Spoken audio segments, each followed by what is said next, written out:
Hola, hola a todos, ¿cómo están? Continuamos con la lectura de la palabra de Dios. Estamos leyendo Job capítulo 30 y 31, así como también Gálatas capítulo 6, continuando con este lamento ya de Job en cuanto a su condición y su vida pasada y lo que está enfrentando ahora, haciendo todas esas comparaciones y también terminando, bueno, la carta de Pablo que escribe a los Gálatas. Así que bien, comienza diciendo así Job capítulo 30 en la Nueva Biblia de las Américas. Pero ahora se burlan de mí, los que son más jóvenes que yo, a cuyos padres no consideraba yo dignos de poner con los perros de mi ganado. En verdad, la fuerza de sus manos, ¿de qué me servía? Había desaparecido de ellos el vigor, de miseria y hambre estaban extenuados. Roían la tierra seca de noche en desierto y desolación. Arrancaban malvas junto a los matorrales, y raíz de retama era su alimento. De la comunidad fueron expulsados, gritaban contra ellos como contra un ladrón. Moraban en valles de terror, en las cuevas de la tierra y de las peñas. Entre los matorrales clamaban, bajo las ortigas se reunían. Necios, sí, hijos sin nombre, echados a latigazos de la tierra. Y ahora he venido a hacer su escarnio, y soy para ello motivo de burla. Me aborrecen y se alejan de mí, y no se retraen de escupirme a la cara, por cuanto él ha aflojado la cuerda de su arco y me ha afligido. Se han quitado el freno delante de mí. A mi derecha se levanta el populacho. Arrojan a mis pies y preparan contra mí sus caminos de destrucción. Arruinan mi senda. A causa de mi destrucción se benefician. Nadie los detiene. Como por ancha brecha vienen. En medio de la tempestad siguen rodando. Contra mí se vuelven los terrores. Como el viento persiguen mi honor. Y como nube se ha disipado mi prosperidad. Y ahora en mí se derrama mi alma. Días de aflicción se han apoderado de mí. De noche Él traspasa mis huesos dentro de mí, y los dolores que me corroen no descansan. Una gran fuerza deforma mi vestidura, me aprieta como el cuello de mi túnica. Él me ha arrojado al lodo, y soy como el polvo y la ceniza. Clamo a ti, y no me respondes. Me pongo en pie, y no me prestas atención. Te has vuelto cruel conmigo, con el poder de tu mano me persigues.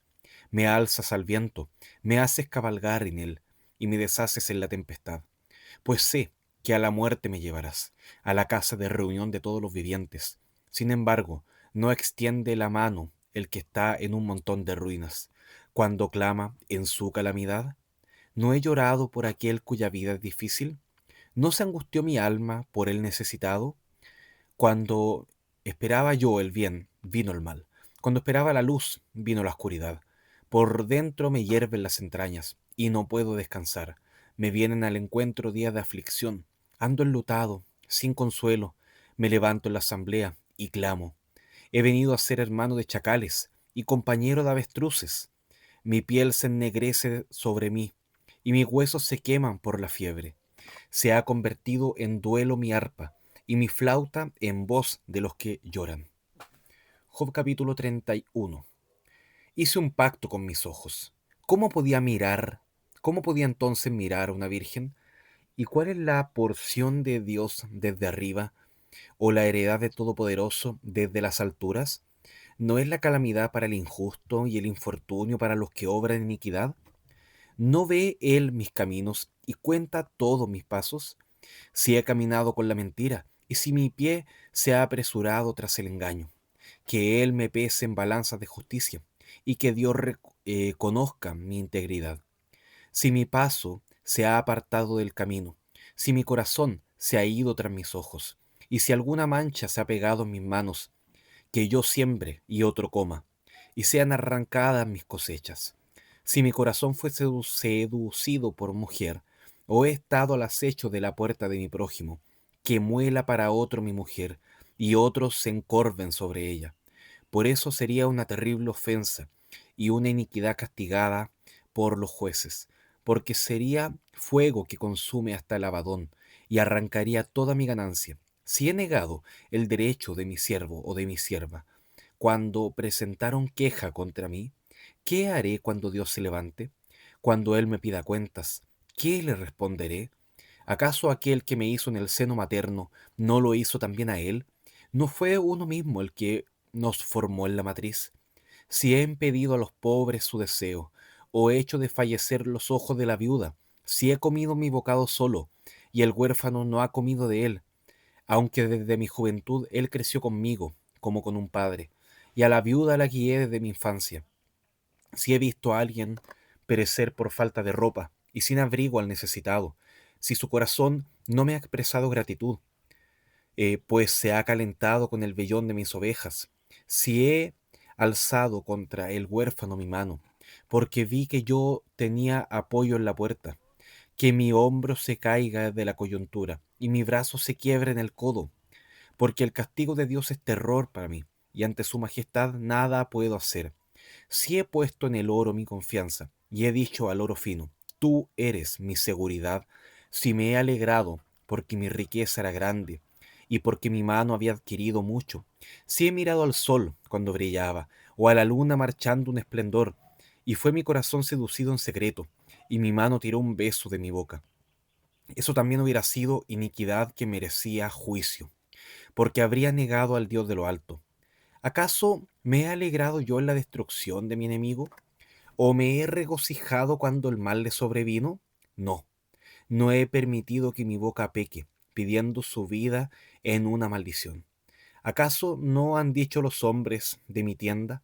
¿Quién puede hallar a alguien que no se haya saciado con su carne? El extranjero no pasa la noche afuera, porque al viajero he abierto mis puertas. ¿Acaso he cubierto mis transgresiones como Adán, ocultando en mi seno mi iniquidad, porque temía la gran multitud? ¿O el desprecio de las familias me aterró, y guardé silencio y no salí de mi puerta? ¿Quién me diera que alguien me oyera? Y aquí está mi firma, que me responda el Todopoderoso, y la acusación que ha escrito mi adversario.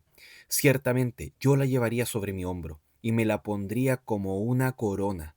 Del número de mis pasos yo le daría cuenta, como a un príncipe me acercaría a él. Si mi tierra clama contra mí, y sus surcos lloran juntos, si he comido su fruto sin dinero, o si he causado que sus dueños pierdan sus vidas, que en lugar de trigo crezcan cardos, y en lugar de cebada hierba maloliente. Aquí terminan las palabras de Job. Bien, entonces lo dejamos hasta acá. Y bueno, hemos estado leyendo ahí ya un discurso bien largo de Job. Acá en el capítulo 30, Job compara su vida pasada, él se lamenta por lo que soy, habiendo sido antes otra cosa, antes respetado, ahora es despreciado. Y después en el capítulo 31 él recuerda su integridad, él recuerda lo que hizo, lo que dijo, su compromiso delante de Dios, una vida íntegra, lo que es Él delante de Dios, lo que nadie puede ver, solamente Él y Dios, algo que comienza en el corazón, en lo más profundo, que solamente Dios lo puede conocer de forma completa. A eso está apuntando ahora Job en estas palabras. Ahora vamos a leer Gálatas 6. Y ahí se ve cómo una vida tiene que ser gobernada por el Espíritu, apuntando también a esa vida íntegra, una vida no gobernada por la carne, una vida que busca a Dios, que se sacia en Él, que anhela más de Él, que no se engaña, porque sabe que Dios no puede ser burlado, que Dios conoce nuestras más profundas motivaciones, lo que realmente nos frustra, nos preocupa, nos afana, los compromisos que hemos hecho delante de Dios, así como Job también había hecho. Job también habla de cómo él trataba al prójimo, cómo él trataba a sus siervos, a los pobres, a las viudas, a los huérfanos, entre otras cosas. Y ahora en Gálatas el llamado es a sobrellevar los unos las cargas de los otros y según tengamos la oportunidad, hacer el bien a los demás. Entonces es como esta fe ya puesta en práctica que se manifiesta a lo largo de toda una vida, no solamente un día, no solamente una religión, sino que toda una vida transformada en nuestro trato con Dios, en lo que nos comprometemos delante de Él, pero también en lo que somos delante de los demás. Así que vamos a leer Gálatas capítulo 6, que dice así: Hermanos, aun si alguien es sorprendido en alguna falta, ustedes que son espirituales, restáurenlo en un espíritu de mansedumbre, mirándote a ti mismo, no sea que tú también seas tentado. Lleven los unos las cargas de los otros y cumplan así la ley de Cristo. Porque si alguien se cree que es algo, no siendo nada, se engaña a sí mismo. pero que cada uno examine su propia obra, y entonces tendrá motivo para gloriarse, solamente con respecto a sí mismo, y no con respecto a otro, porque cada uno llevará su propia carga, y al que se le enseña la palabra, que compartan toda cosa buena con el que le enseña. No se dejen engañar. De Dios nadie se burla, pues todo lo que el hombre siembre, eso también segará. Porque el que siembra para su propia carne, de la carne segará corrupción. Pero el que siembra para el Espíritu, del Espíritu segará vida eterna. No nos cansemos de hacer el bien, pues a su tiempo, si no nos cansamos, segaremos. Así que entonces, hagamos bien a todos según tengamos oportunidad, especialmente a los de la familia de la fe. Miren con qué letras tan grandes les escribo de mi propia mano. Los que desean agradar en la carne tratan de obligarlos a que se circunciden, simplemente para no ser perseguidos a causa de la cruz de Cristo. Porque ni aun los mismos que son circuncidados guardan la ley, pero ellos desean hacerlos circuncidar para gloriarse en la carne de ustedes. Pero jamás acontezca que yo me gloríe, sino en la cruz de nuestro Señor Jesucristo, por el cual el mundo ha sido crucificado para mí, y yo para el mundo. Porque ni la circuncisión es nada, ni la incircuncisión, sino una nueva creación, y a los que anden conforme a esta regla, paz y misericordia sea sobre ellos y sobre el Israel de Dios. De aquí en adelante, nadie me cause molestias, porque yo llevo en mi cuerpo la marca de Jesús. Hermanos, la gracia de nuestro Señor Jesucristo sea con el espíritu de ustedes. Amén. Bien, lo dejamos hasta acá. Vamos a terminar orando. Gracias, Padre, por esta lectura que hemos podido tener. Gracias, Padre, por la carta que escribe Pablo a los Gálatas. Gracias por estas palabras tan sinceras, Señor, desde lo más profundo de su corazón de Job. Y ahora, Señor, ayúdanos a expresar lo que nosotros somos delante de ti y a anhelar, Señor, que sigas transformando y renovando nuestras vidas, Padre Santo. Te alabamos, eres un Dios digno de adoración y llenos, Señor, para seguir contemplando eso, que tú, Señor, puedes transformar nuestras vidas, ayudarnos, Señor, con nuestra relación contigo, con nuestra integridad y también con el trato con los demás. Oramos en nombre de Jesús. Amén. Bueno, queridos, que el Señor les bendiga. Un gran abrazo. Chao, chao.